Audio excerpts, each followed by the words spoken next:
दिसंबर की ठंड, पारा लगातार गिरता जा रहा है, लोग ठिठुर रहे हैं, लेकिन उत्तर प्रदेश में सियासत गरमा रही।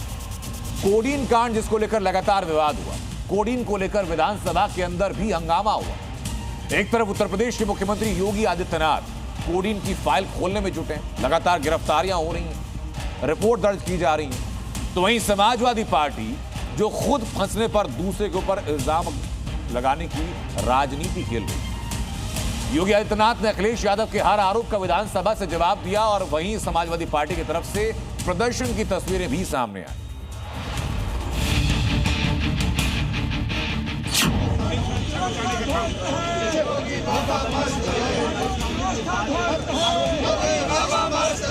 तो अखिलेश यादव के साथ तो है ना।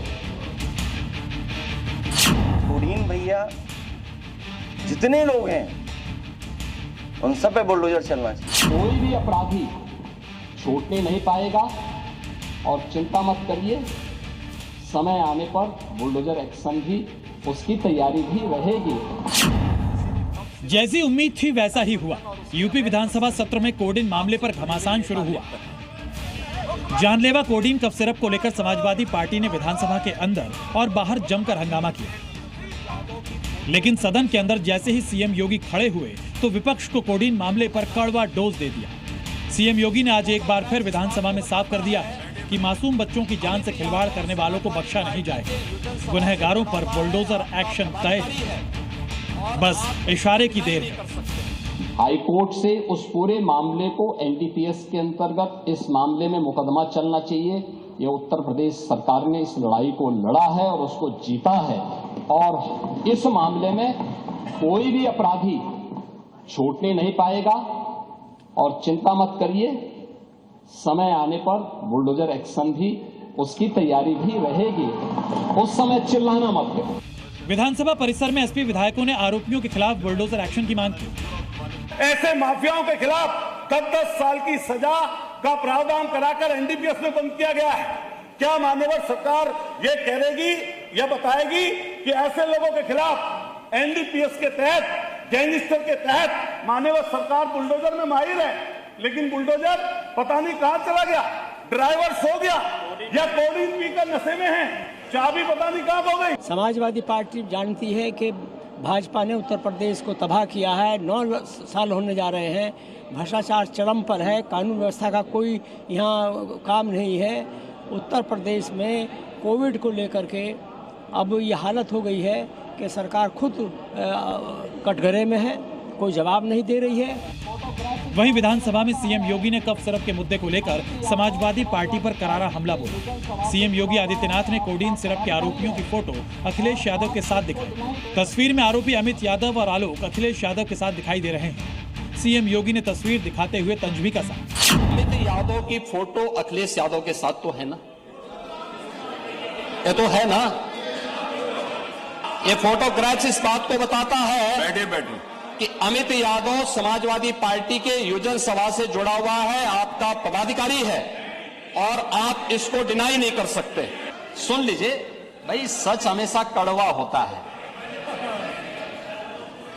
देखिए, सच कड़वा होता है, आप सच को सुनने के आदी नहीं हैं, ये हम भी जानते हैं। इसीलिए कफ सिरप की इलीगल डाइवर्जन और उसके अवैध तस्करी में आपसे जुड़े हुए नेता लिप्त हैं। अखिलेश यादव ने पिछले हफ्ते प्रेस कॉन्फ्रेंस कर यूपी सरकार पर हमला बोला था, जिसका जवाब सीएम योगी ने सदन में चुन चुन कर दिया। इसलिए हमारी समाजवादी पार्टी की तरफ से मांग है और हमारी तरफ से मांग है कि जिनको आप समाजवादी पार्टी का बता रहे हैं, कालीन भैया, कोडीन भैया, जितने लोग हैं उन सब पे बुलडोजर चलना चाहिए, क्योंकि सवाल देश के प्रधानमंत्री जी के लोकसभा के क्षेत्र का है।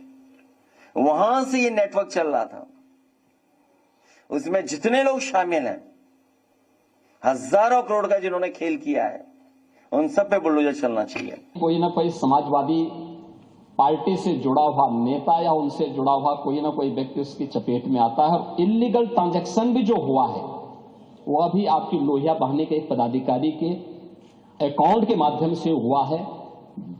एसटीएफ इसकी जांच कर रही है। विधानसभा में सीएम योगी ने कहा कि कोडीन का जो सबसे बड़ा होलसेलर है उसे समाजवादी पार्टी की सरकार में ही लाइसेंस मिला। योगी सरकार कफ सिरप मामले को लेकर एक्शन में है। मामले में अब तक 79 एफआईआर दर्ज की गई है। 225 नामजद आरोपी और 78 आरोपियों की गिरफ्तारी हुई है। साथ ही अब तक इस मामले में 134 फर्म पर छापेमारी की गई है। कोडीन कफ सिरप को लेकर सरकार और विपक्ष में आरोप प्रत्यारोप का दौर जारी है, लेकिन सीएम योगी का साफ निर्देश है कि बच्चों की सेहत से खिलवाड़ करने वाले, उनकी जिंदगी को खतरे में डालने वाले लोग कहीं भी छिपे हों, उन्हें खोज कर कानून के कटघरे में खड़ा किया जाए, ताकि बच्चों के स्वास्थ्य और सुरक्षा के लिए खतरा पैदा करने वाले इस अवैध कारोबार को पूरी तरह खत्म किया जा सके। रिपोर्ट जी मीडिया। हिंदुस्तान के राष्ट्रगीत वंदे मातरम, जो आजादी की लड़ाई में देश की आवाज बना, जो मतवालों के गले का सुर बना, वो आज राजनीति का सेंटर बन चुका। उत्तर प्रदेश की विधानसभा से लेकर और सड़कों तक राष्ट्रवाद के नाम पर, मजहबी आपत्ति के नाम पर दोनों पक्ष आमने सामने हैं। सीएम योगी इसे राष्ट्रवाद से जोड़ रहे हैं तो विपक्ष इसको रिलीजन से जोड़ रहा है, धर्म से जोड़ रहा है। मुस्लिम समाज को आपत्ति है इसको लेकर के। सियासी बयानों के बार भी लगातार जारी है, लेकिन इसी बीच वंदे मातरम अब सिर्फ गीत तक सीमित नहीं रह गया, बल्कि एक बड़ी राजनीतिक रेखा बन चुका है। 6 छंदों में गाया जाने वाला जो राष्ट्रगीत है, उसको काट करके 2 छंदों तक सीमित करना, ये किसी मजहबी मजबूरी का नतीजा था या सत्ता बचाने के लिए राष्ट्र चेतना को गिरवी रखने की एक सुनियोजित साजिश। यूपी के सदन में जब वंदे मातरम पर चर्चा शुरू हुई तो सीएम योगी का बेबाक और राष्ट्रवाद की छवि वाला अक्स नजर आया। वंदे मातरम को लेकर सीएम योगी ने सीधे सीधे कांग्रेस पर निशाना साधा। भारत की आजादी के संघर्ष को दिशा देने वाले मंत्र वंदे मातरम कांग्रेस की तुष्टीकरण की राजनीति का पहला और सबसे बड़ा शिकार बनी थी। सदन में वंदे मातरम पर चर्चा ने जोर पकड़ा तो सीएम योगी ने विपक्ष से माफी मांगने की बात की। तो समाजवादी पार्टी नेता शिवपाल यादव ने साफ कहा कि बेवजह इस विवाद को तूल दिया जा रहा है। जो लोग भी जाने अनजाने में आज वंदे मातरम का विरोध कर रहे हैं, इस राष्ट्रगीत का विरोध कर रहे हैं, उसका बहिष्कार कर रहे हैं, उन्हें इस देशवासियों से माफी मांगनी चाहिए। भारत की साझी विरासत से जुड़ा विषय है, पर दुर्भाग्य है कि आज वंदे मातरम को सम्मान देने की बजाय भाजपा द्वारा राजनीतिक हथियार बनाया जा रहा है। वंदे मातरम कहने से पहले हम यह भी याद रखना होगा कि भारत माता केवल नारे से नहीं, न्याय, समानता और भाईचारे से मजबूत होती है। और तो और योगी सरकार में मंत्री ओपी राजभर ने तो साफ साफ कह दिया कि यूपी में रहना है तो वंदे मातरम कहना होगा।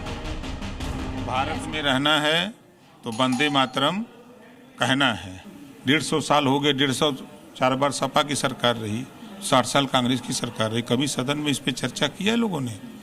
आज चर्चा के माध्यम से आम जन को ये बताने की जरूरत महसूस हो रही है कि उनको भी इस बात की खबर हो, जानकारी हो। जनता के मुद्दों पर छोड़ के ओम प्रकाश राजभर जी ने भी उसी तरीके का हथकंडा अपना लिया जो भारतीय जनता पार्टी अपनाती है। ओम प्रकाश राजभर जी भी उन्हीं की कैबिनेट का हिस्सा है। वो भी जो अति पिछड़ों की बात करते थे, पिछड़े में आरक्षण की बात करते थे, अब उन मुद्दों को भूल गए हैं, बीजेपी के प्रोपोगंडा में चल रहे हैं। इसीलिए वंदे मातरम को लेकर उलूल जुलूल बयान दे रहे हैं। लेकिन सवाल है कि आखिर वंदे मातरम पर हंगामा क्यों बरपा है, तो उसकी वजह भी समझ लीजिए। वंदे मातरम के 150 साल पूरे होने पर जश्न चल रहा है, लेकिन इसी जश्न पर ऐतराज की स्याही भी पोती जा रही है। चलिए आपको बताते हैं कि वंदे मातरम का विरोध क्यों हो रहा है। मुस्लिम समाज वंदे मातरम का विरोध करता है। वंदे मातरम को इबादत के रूप में देखते हैं, इसे भारत माता की पूजा मानते हैं। मुस्लिम समुदाय के लिए अल्लाह सिर्फ एक है, इस्लाम में सिर्फ उन्हीं की इबादत की अनुमति है। उत्तर प्रदेश के मंत्री जी ने कहा है कि ये भारत में रहना है तो वंदे मातरम कहना है, तो राजभर जी को चाहिए कि पूरे प्रदेश में एक गाइडलाइन तय कर दें कि सभी जगह वंदे मातरम कहना होगा, क्योंकि उनके पास पावर है। सिर्फ इस तरह से बयान देने से ही काम नहीं चलेगा। अगर वो चाहते हैं कि हकीकत में ऐसा ही हो तो अपनी पावर का इस्तेमाल करके वो लागू करा दें।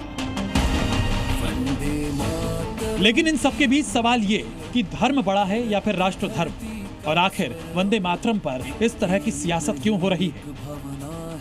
लखनऊ से विशाल रघुवंशी के साथ ब्यूरो रिपोर्ट, जी मीडिया। उत्तर प्रदेश में अपराध के खिलाफ योगी मॉडल अब साफ दिखाई दे रहा है, कामयाब होता हुआ भी और चलते हुए भी। माफिया हो उत्तर प्रदेश के अंदर, गैंगस्टर हो, गौ तस्कर हो, इनामी बदमाश हो, कोई भी हो जो लोगों के लिए खतरा पैदा कर रहा है, एक्शन हो रहा है, कार्रवाई एक जैसी हो रही है और सख्त कार्रवाई की जा रही है। उदाहरण के तौर पर आपको अलीगढ़ की एक तस्वीर में दिखाता हूं। करोड़ों की कुर्की हो, कौशाम्बी, देवरिया, गाजियाबाद में ताबड़तोड़ एनकाउंटर हो, सब कुछ हो रहा है और साफ संदेश एक ही दिया जा रहा है कि उत्तर प्रदेश में अपराध या अपराधी किसी की जगह नहीं। अनुमानित कीमत 85 लाख रुपए को बैंक सदस्य रफत अली उपरोक्त द्वारा बेनामी अपराध से अधिक धन से क्रय किया गया है, जिसको राजनीति में कुर्क किया जाता है। चुन चुनकर होगा हिसाब, यूपी से अपराध साफ। गुंडागिर्दी नहीं, गुंडा टैक्स नहीं, माफिया राज नहीं, मनमानापन नहीं, बल्कि अपराध और अपराधियों के प्रति जीरो टॉलरेंस। अपराध के खिलाफ योगी का हंटर, टारगेट पर कुख्यात गैंगस्टर। माफिया सब मिट्टी में मिल गया, माफिया मुझे कुछ नहीं बचाया। योगी ने ठाना है यूपी को अपराध मुक्त बनाना है। अपराधियों और माफियाओं के खिलाफ कार्रवाई कैसे होनी चाहिए, आज उदाहरण उत्तर प्रदेश का लोग देते हैं। संकल्प उत्तर प्रदेश को उत्तम प्रदेश बनाना, मिशन यूपी को अपराध मुक्त करना, और असर माफिया और गैंगस्टर्स पर ताबड़तोड़ एक्शन। और अब सीएम योगी के उसी संकल्प को ग्राउंड पर उतरते देख लीजिए। अनुमानित कीमत 85 लाख रुपए को बैंक सदस्य रफत अली उपरोक्त द्वारा बेनामी अपराध से अधिक धन से क्रय किया गया है, जिसको राजनीति में कुर्क किया जाता है। अलीगढ़ में माफिया के खिलाफ पुलिस का एक और बड़ा एक्शन देखने को मिला, जहां कुख्यात हिस्ट्री शीटर खालिद हसन खान उर्फ पप्पू, जिसका नाम हत्या, डकैती और जमीन घोटालों से जुड़ा रहा, अब उसकी अकूत दौलत पर कानून का बुलडोजर चला है। गैंगस्टर एक्ट के तहत पप्पू और उसके बहनोई की करोड़ों की संपत्तियां कुर्क कर ली गई। हिस्ट्री शीटर खालिद हसन खान के नाम पर 2 प्लॉट, उसकी पत्नी के नाम पर लग्जरी कार, बहनोई रफत अली के नाम पर 1 प्लॉट, यानी कुल मिलाकर करीब 3 करोड़ 17 लाख की कुर्की की गई। यूपी पुलिस की जांच में साफ हुआ है कि ये संपत्तियां मेहनत की नहीं, बल्कि अपराध की काली कमाई से खड़ी की गई थी, जिसके बाद जिला मजिस्ट्रेट से अनुमति लेकर योगी फोर्स ने 3 करोड़ 17 लाख से ज्यादा की संपत्ति कुर्क कर दी। दरअसल पप्पू कोई मामूली अपराधी नहीं है, उसके खिलाफ धोखाधड़ी, हत्या, डकैती, हत्या की कोशिश समेत कुल 26 संगीन मुकदमे दर्ज हैं। योगी सरकार के एक्शन मोड में माफिया कितना भी रसूखदार क्यों ना हो, अपराध की कमाई बच नहीं पाएगी। यूपी में मैसेज क्लियर है, अपराध किया है तो हाफ एनकाउंटर तय है। और अगर खालिद हसन खान योगी फोर्स के हाथ लग गया तो उसका हश्र क्या होगा, उसकी तस्दीक करती ये 4 तस्वीरें भी देख लीजिए। योगी आदित्यनाथ जो कहते हैं वो करके ही दिखाते हैं। यूपी को अपराध मुक्त बनाने की राह में जो भी आएगा वो ऐसे ही बुलेट खाएगा, क्योंकि यूपी में अपराध और अपराधियों के लिए कोई जगह नहीं है। और इस मिशन को पूरा करने में योगी फोर्स भी लगी है, जहां कौशाम्बी से लेकर देवरिया और गाजियाबाद से लेकर भदोही तक ताबड़तोड़ एक्शन चल रहा है।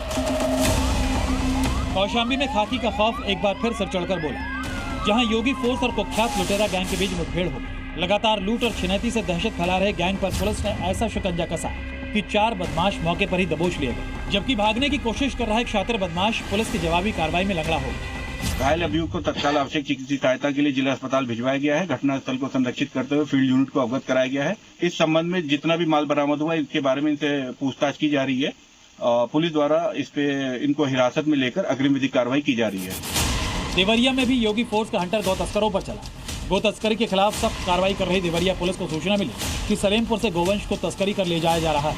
पुलिस ने जैसे ही तस्करों की गाड़ी रोकी, तस्करों ने पुलिस टीम पर फायरिंग शुरू कर दी, लेकिन जवाबी कार्रवाई में गौ तस्कर भोलू यादव के पैर में गोली लगी और उसे धर दबोचा गया। पूछताछ में उसने अपना नाम भोलू यादव निवासी लक्ष्मीपुर थाना क्षेत्र सिरौली बताया। मुठभेड़ के दौरान भोलू यादव के 2 अन्य साथियों राज यादव निवासी मनिहारी थाना सलेमपुर और नागेंद्र यादव निवासी थाना क्षेत्र बरहज को गिरफ्तार किया गया है। गाजियाबाद के अंकुर विहार में अपराधियों पर पुलिस की सीधी चोट देखने को मिली। जिसके बाद 25-25 हजार के 2 इनामी बदमाश अफसर और शहजाद पुलिस मुठभेड़ में दबोच लिए गए। दोनों बदमाश डाबर तालाब इलाके में हुई सनसनीखेज हत्या के आरोपी हैं और वारदात के बाद से ही फरार थे। मौके से योगी फोर्स को चोरी की बाइक, अवैध तमंचा और कारतूस बरामद हुआ है। जो अभियुक्त अफसर है उसके विरुद्ध पूर्व से लगभग 12 अभियुक्त पंजीकृत हैं जो कि लूट चोरी गैंगस्टर एक्ट के हैं। ये जनपद बागपत, गाजियाबाद व दिल्ली में पंजीकृत हैं। घायल अभियुक्त को उपचार हेतु अस्पताल भेजा गया है तथा प्रकरण में अन्य आवश्यक वैधानिक कार्रवाई की जा रही है। यानी मैसेज क्लियर है, यूपी में अपराधियों और बदमाशों का ढूंढ कर इलाज किया जा रहा है, उन पर शिकंजा कसा जा रहा है। ब्यूरो रिपोर्ट, जी मीडिया। और यूपी के बाद अब आपको सीधा एमपी लेकर चलता हूं। एमपी का सीहोर कल अचानक सुलग उठा। ये तस्वीरें मैं आपको दिखा रहा हूं एमपी के सीहोर की। सीहोर जहां कट्टरपंथी लोगों ने जय श्री राम के नारे से भड़के अल्लाह अकबर के नारे से उनका जवाब देने की कोशिश की गई। ये सब सीहोर में हो रहा है और उसके बाद पत्थरबाजी की गई। ये हिंसा होती है तो हिंसा होने के बाद अब हिंदुओं में आक्रोश, उपद्रवियों के खिलाफ हिंदू बुलडोजर कार्रवाई की मांग कर रहे हैं, ठीक वैसे जैसे यूपी में होता है। और सीहोर के जो हिंदू संगठन है उनका दावा ये कि हिंसा भड़काने में प्रतिबंधित संगठन सिमी का हाथ है।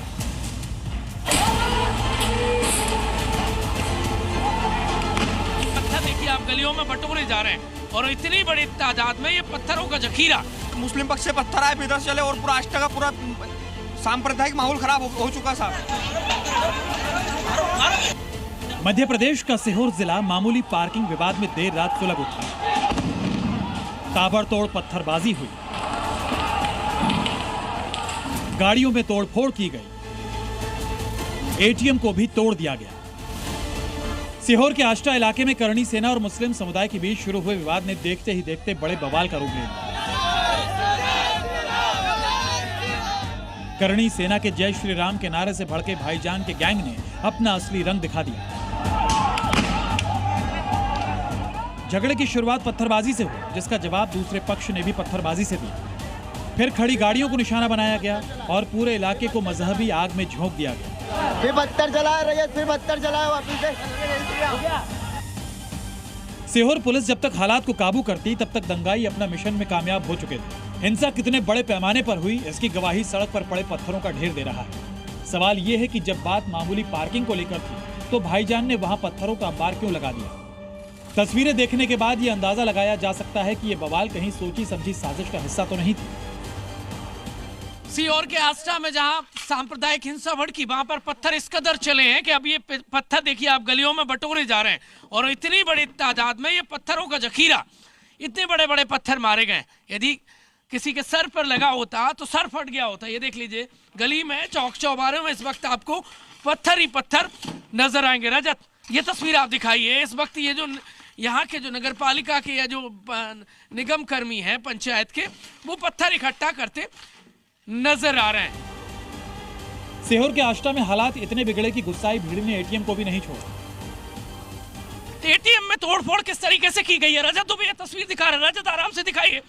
और ये देखिए यहाँ का ताना बाना जो है वो बिगाड़ दिया गया है। सामने आपको मस्जिद नजर आएगी जहां से कहा जा रहा है कि पत्थर मारे गए। ये देख लीजिए एटीएम को, यानी जो गवर्नमेंट की जो यहाँ की जो संपदा है उसको किस तरीके से तहस नहस किया। कट्टरपंथी चाहते क्या है? ये देख लीजिए, ये पत्थर मारे गए, ये तोड़फोड़ दे दिया गया है। एटीएम ने क्या बिगाड़ा था? करणी सेना के कार्यकर्ता की गाड़ी में तोड़फोड़ के बाद हिंदू संगठनों में आक्रोश। गुस्साए करणी सेना के कार्यकर्ताओं ने उपद्रवियों पर एक्शन की मांग को लेकर भोपाल इंदौर हाईवे जाम कर दिया। हालात संभालने पहुंची पुलिस ने आंसू गैस के गोले छोड़े, वहीं लाठीचार्ज कर गुस्साई भीड़ को तितर बितर किया। हिंसा के बाद हिंदू संगठनों ने जमकर प्रदर्शन किया और पत्थरबाजों पर बुलडोजर कार्रवाई करने की मांग की। हिंदू संगठनों ने आरोप लगाया कि पत्थरबाजी प्रतिबंधित संगठन सिमी के कार्यकर्ताओं ने की। योगी जी का बुलडोजर जो उत्तर प्रदेश में चलता है, मोहन जी का बुलडोजर मध्य प्रदेश में चलना चाहिए ताकि ऐसी हरकत ना करे अगली बार। इस बार यहाँ पे बुलडोजर चलना ही चाहिए। कौन है पत्थर? क्योंकि आष्टा में पूरा सिमी का आतंक और सिमी का माहौल, सिमी के गुर्गे यहाँ पर पैदा हुए हैं। सिमी के लोग हैं, ये सिमी के लोग हैं, पूरा सिमी के। पुलिस ने केस तो दर्ज कर लिया है पर अभी तक किसी की गिरफ्तारी नहीं हुई है। करणी सेना के कार्यकर्ताओं की मांग है कि दोषियों पर कड़ी कार्रवाई की जाए। इलाके में भारी पुलिस बल की तैनाती है। हालात काबू में भले ही हों, लेकिन तनाव बरकरार है। सीहोर से प्रमोद शर्मा के साथ ब्यूरो रिपोर्ट, जी मीडिया। जो टकराव आपने मध्य प्रदेश के सीहोर में देखा, वही हो रहा पश्चिम बंगाल में भी, जहां बाबरी के नाम को लेकर पहले हंगामा हुआ और अब हो रही है राजनीति। टीएमसी में रहे हुमायूं कबीर, उन्हें एक ऐसा दाम चला जिन्होंने मजहबी बाइफर्केशन टकराव खड़ा कर दिया। 16 दिन पहले उन्होंने बाबरी मस्जिद का मुद्दा उछाला। 6 दिसंबर तारीख तय की थी उन्होंने, वहां पर बाबरी के शिलान्यास के लिए। अब हुमायूं कबीर ने अपनी नई पार्टी जिसका नाम रखा है जनता उन्नयन पार्टी, ये बना करके मुस्लिम वोट को साधने का एक फॉर्मूला अपना लिया है और दावा है आगामी विधानसभा चुनाव में खुद किंग मेकर बनने का, और निशाने पर हैं मुख्यमंत्री ममता बनर्जी।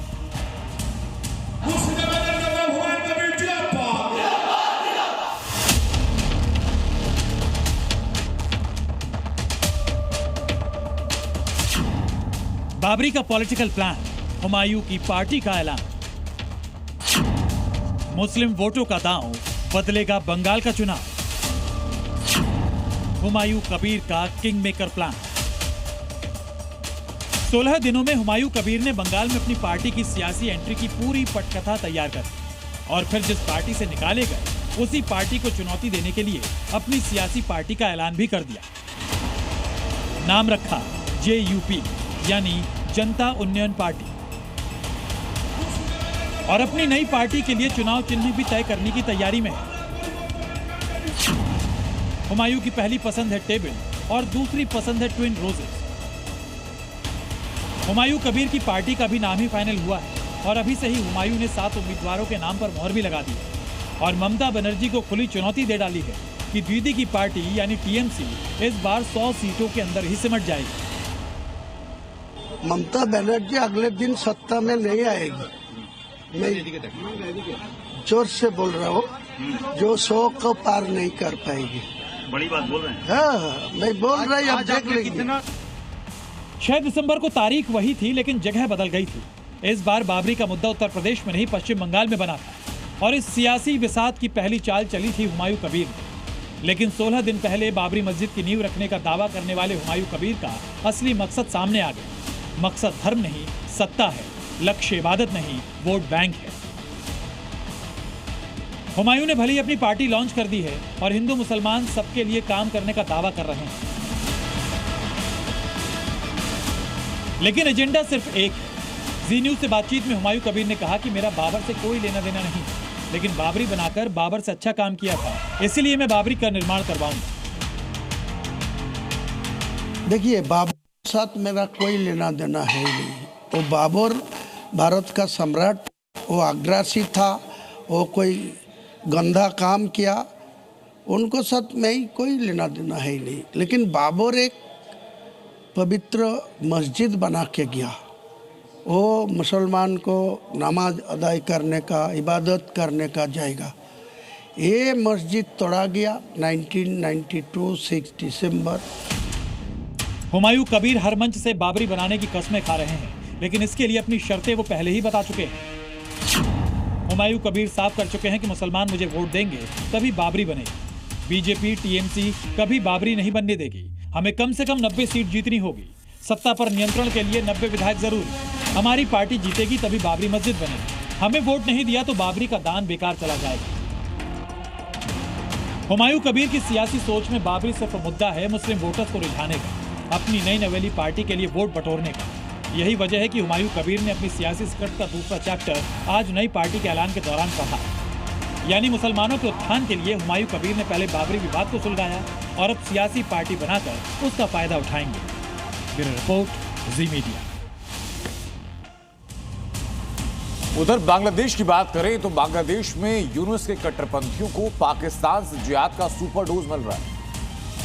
बांग्लादेश में वहां के नेता हादी की हत्या होती है तो हत्या पर पाकिस्तानी झूठ और फरेब का ऐसा प्रोपेगेंडा फैलाता है कि जेनजी सड़कों पर भारत से लड़ने के मरने को तैयार हो चुकी है। बांग्लादेश के अंदर, अपने मुल्क के अंदर युवाओं को मारने की तैयारी कर चुके मोहम्मद यूनुस उनकी लाशों पर बैठकर बांग्लादेश का ताज पहनने की फिराक में है।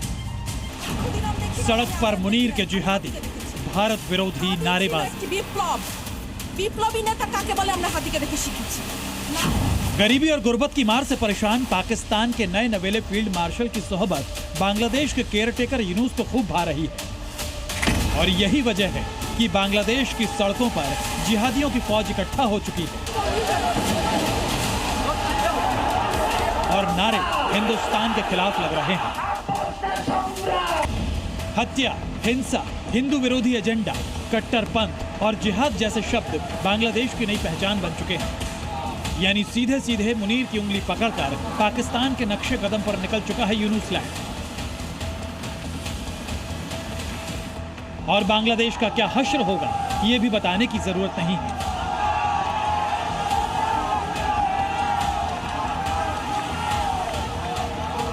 बांग्लादेश में यूनुस की कट्टरपंथी फोर्स को जाहिल जनरल की जिहादी डोज किस हद तक दी जा चुकी है उसकी एक तस्वीर देखिए। बांग्लादेश की जेंजी की नसों में हिंदुस्तान के खिलाफ जहर इस कदर भरा जा रहा है कि अब यूनुस की हिजाब वाली लेडी ब्रिगेड भी भारत के खिलाफ जहर उगलने से पीछे नहीं है। ये खुदीराम को नहीं जानती, ये चंद्रशेखर आजाद को नहीं जानती, ये जानती है उस नफरती जिहादी हादी को जिसने बांग्लादेश को जलाया, शेख हसीना का तख्ता पलट कराया और जब खुद गद्दी पाना चाहा तो मुनीर की गोली का शिकार हो गया।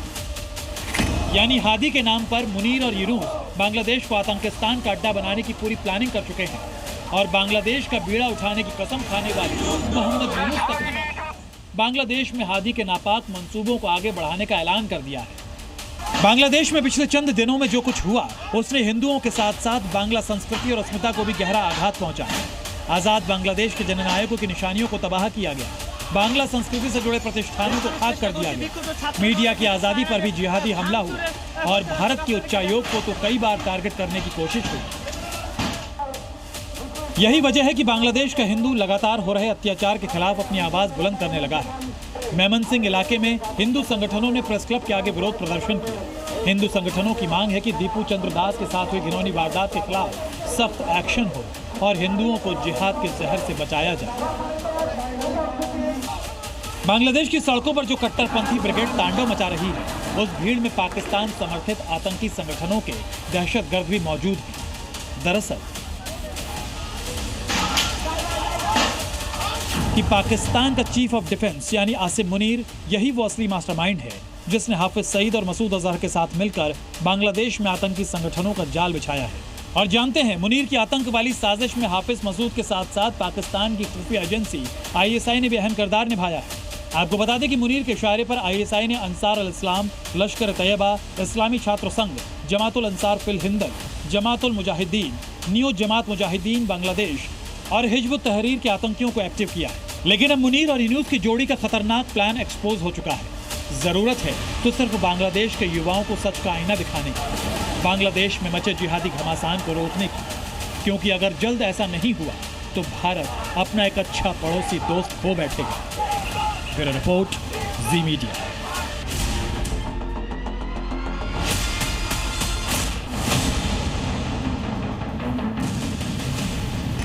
अल्लाह भरोसे सियासतदान,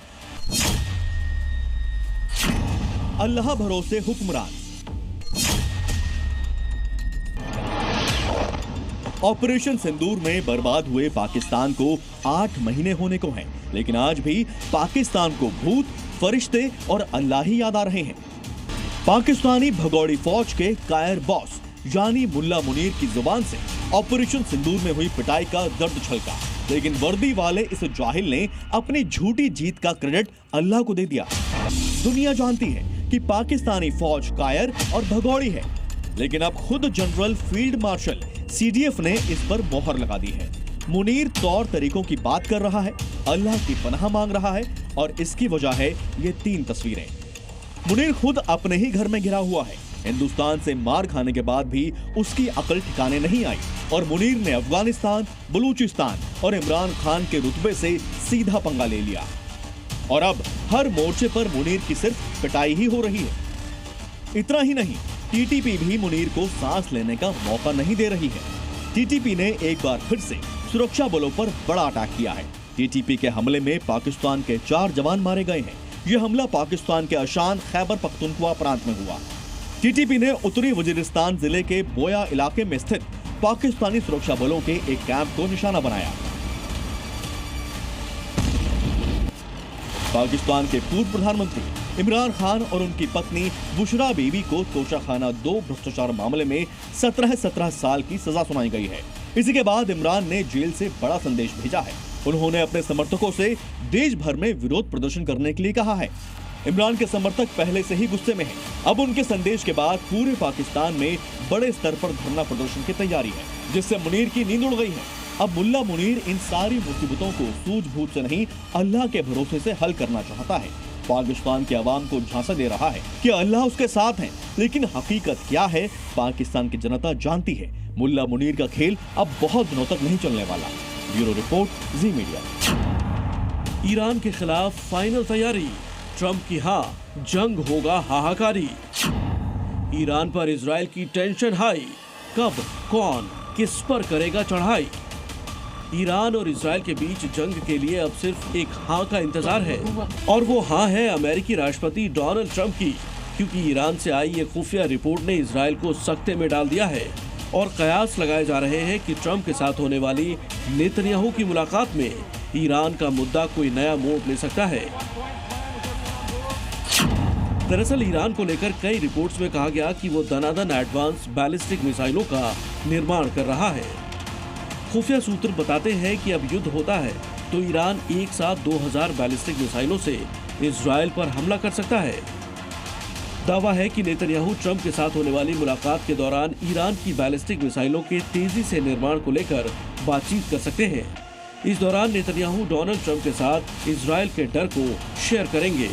डोनाल्ड ट्रंप और बेंजामिन नेतन्याहू इस महीने के आखिर में फ्लोरिडा में ट्रंप के आवास स्थान मार-ए-लागो स्टेट में मिलने वाले हैं। रिपोर्ट में बताए गए इजरायली सूत्रों का कहना है कि नेतन्याहू ईरान की कार्रवाई का जवाब देने के लिए कई मिलिट्री ऑप्शंस बताने की योजना बना रहे हैं, जिसमें कि इजराइल का संभावित हमला या अमेरिका के साथ मिलकर जॉइंट ऑपरेशन शामिल है। एक तरफ अमेरिका ईरान के न्यूक्लियर प्रोग्राम को पूरी तरह मिट्टी में मिलाना चाहता है, तो वहीं इजरायली अटैक के बाद से ईरान इस छोटे से मुल्क पर खार खाए बैठा है। खबर है कि ईरान अब हर महीने 3000 तक बैलिस्टिक मिसाइल बनाने में सक्षम हो चुका है। ये मिसाइलें सॉलिड फ्यूल के बजाय लिक्विड फ्यूल का इस्तेमाल करके बनाई जा रही हैं। ऐसा इसलिए क्योंकि जून महीने में इजरायली हमलों ने ईरान के सॉलिड फ्यूल बनाने वाले मुख्य उपकरणों, खासकर प्लेनेटरी मिक्सर को नष्ट कर दिया था। इस झटके के बावजूद ईरान अपनी मिसाइल उत्पादन क्षमता को बहाल करने और क्षतिग्रस्त एयर डिफेंस सिस्टम की मरम्मत करने पर काम कर रहा है। खबरों के मुताबिक जून में 12 दिन की लड़ाई के दौरान इजरायली हमलों के बाद ईरान ने अपनी मिसाइल बनाने वाली साइट्स को फिर से बनाना शुरू कर दिया है, जिसने इजराइल को खौफ में डाला है। अब देखना दिलचस्प होगा कि शांति के लिए अपना नाम चमका रहे ट्रंप क्या एक युद्ध को हरी झंडी देंगे या फिर अपने पुराने दुश्मन ईरान और दोस्त इजराइल के बीच बातचीत का कोई रास्ता तैयार करते हैं। ब्यूरो रिपोर्ट, जी मीडिया। जम्मू में संवेदनशील सिद्धा क्षेत्र में एनआईए के दफ्तर के पास स्नाइपर राइफल का इस्तेमाल होने वाला टेलीस्कोप बरामद। हड़कंप मच गया। ये टेलीस्कोप क्योंकि चाइना मेड है और टेलीस्कोप पर वाटर प्रूफ, फॉग प्रूफ और शॉक प्रूफ भी लिखा मिला है। एजेंसी का कहना यह है कि इस तरह के टेलीस्कोप लंबी दूरी से सटीक निशाना साधने वाली राइफल्स में इस्तेमाल होते हैं।